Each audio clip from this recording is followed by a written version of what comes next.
ওং নমো ভগবতায় বাসুদেবায় নমঃ।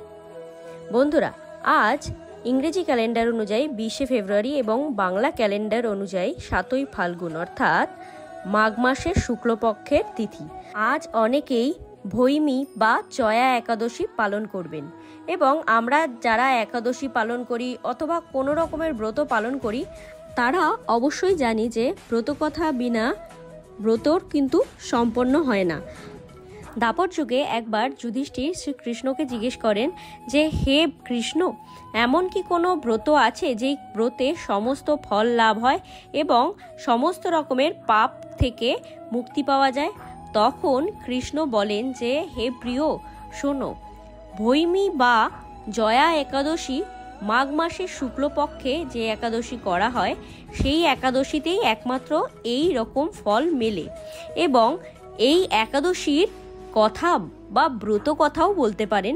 এই ব্রত কথা বর্ণনা করতে গিয়ে তিনি এক অত্যাশ্চর্য কাহিনীর বিবরণ দেন এবং আমি সেটি আপনাদের কাছে যথাসম্ভব সোজা এবং সহজ করে তুলে ধরবার চেষ্টা করছি। হে কৃষ্ণ করুণা সিন্ধু দীন ও বন্ধু জগৎপথে গোপেশ গোপিকা কান্ত রাধা কান্ত নমস্তুতে। মাঘী শুক্লপক্ষিয়া জয়া একাদশী ব্রত মাহাত্ম্য ভবিষ্যত্তর পুরাণে যুধিষ্ঠির শ্রীকৃষ্ণ সংবাদ রূপে বর্ণিত আছে। যুধিষ্ঠির বললেন, হে কৃষ্ণ, আপনি কৃপা করে মাঘ মাসের শুক্লপক্ষের একাদশীর সবিশেষ বর্ণনা করুন। শ্রীকৃষ্ণ বললেন, হে মহারাজ, মাঘ মাসের শুক্লপক্ষের একাদশী জয়া নামে প্রসিদ্ধ। এই তিথি সর্বপাপ বিনাশিনী, সর্বশ্রেষ্ঠা, পবিত্রা, সর্বকাম ও মুক্তি প্রদায়িনী। এই ব্রতের ফলে মানুষ কখনো প্রেতত্ব প্রাপ্তি হয় না। এই একাদশীর নিম্নরূপ উপাখ্যান শোনা যায়। একসময় স্বর্গলোকে ইন্দ্র রাজত্ব করছিলেন। সেখানে অন্য দেবতারাও বেশ সুখেই ছিলেন। তারা পারিজাত পুষ্প শোভিত নন্দন কাননে অপ্সরাদের সাথে বিহার করতেন। একদিন 50 কোটি অপ্সরা নায়ক দেবরাজ ইন্দ্র স্বেচ্ছায় আনন্দ ভরে তাদের নৃত্য করতে বললেন। নৃত্যের সাথে গন্ধর্বগণ গান করতে লাগলেন। পুষ্পদত্ত, চিত্রসেন প্রভৃতি প্রধান প্রধান গন্ধর্বেরাও সেখানে উপস্থিত ছিলেন। চিত্রসেনের পত্নীর নাম মালিনী। পুষ্পবন্তী নামে তাদের এক কন্যা ছিল। পুষ্পদত্তের পুত্রের নাম মাল্যবান। এই মাল্যবান পুষ্পবন্তীর রূপে মুগ্ধ হয়েছিল। পুষ্পবন্তী পুনঃ পুনঃ কটাক্ষ দ্বারা মাল্যবানকে বশীভূত করেছিল। ইন্দ্রের প্রীতিবিধানের জন্য তারা দুজনেই নৃত্যগীতের সেই সভায় যোগদান করেছিলেন, কিন্তু একে অপরের প্রতি আকৃষ্ট থাকায় উভয়েরই চিত্ত বিভ্রান্ত হচ্ছিল। সেখানে তারা পরস্পর কেবল দৃষ্টিবদ্ধ অবস্থায় দাঁড়িয়ে থাকলেন। ফলে গানের ক্রম বিপর্যয় ঘটল। তাদের এই রকম তাল মান ভঙ্গভাব দেখে তারা যে পরস্পর কামাসক্ত হয়েছেন দেবারাজ ইন্দ্র তা বুঝতে পারলেন।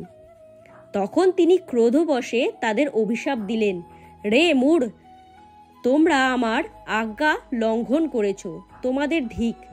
এখনই তোমরা পিশাচযোনি লাভ করে মর্ত্যলোকে গিয়ে নিজের দুষ্কর্মের ফল ভোগ করো। ইন্দ্রের অভিশাপে তারা দুজন দুঃখিত মনে হিমালয়ের পর্বতে বিচরণ করছিলেন। পিশাচত্ব প্রাপ্ত হওয়ায় তারা অত্যন্ত দুঃখ ভোগ করতে লাগলেন। হিমালয়ের প্রচণ্ড শীতে কাতর হয়ে নিজেদের পূর্ব পরিচয় বিস্মৃত হলেন। এইভাবে অতি কষ্টে সেখানে দিন যাপন করতে লাগলেন।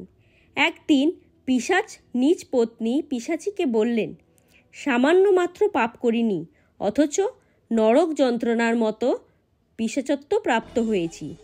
অতএব এখন থেকে আর কখনো পাপকর্ম করব না। এইভাবে চিন্তা করে তারা সেই পর্বতে মৃতপ্রায় অবস্থায় বাস করতে লাগলেন। মাল্যবান ও পুষ্পবন্তীর পূর্ব কোনো পুণ্যবশতই সেই সময়ে মাঘী শুক্লপক্ষিয়া জয়া একাদশী তিথি উপস্থিত হইল। তারা একটি অশ্বত্থ বৃক্ষতলে নিরাহারে নির্জলায় অবস্থায় দিবানিশি যাপন করলেন। শীতের প্রকোপ অনিদ্রায় রাত্রি অতিবাহিত হইল। পরদিন সূর্যোদয়ে দ্বাদশী তিথি উপস্থিত হইল। জয়া একাদশীর দিন অনাহার ও রাত্রি জাগরণে তাদের ভক্তি অনুষ্ঠিত পালন হইল। এই ব্রত পালনের ফলে ভগবান বিষ্ণুর কৃপায় তাদের পিশাচত্ব দূর হলো। তারা দুজনেই তাদের পূর্বরূপ ফিরে পেলেন।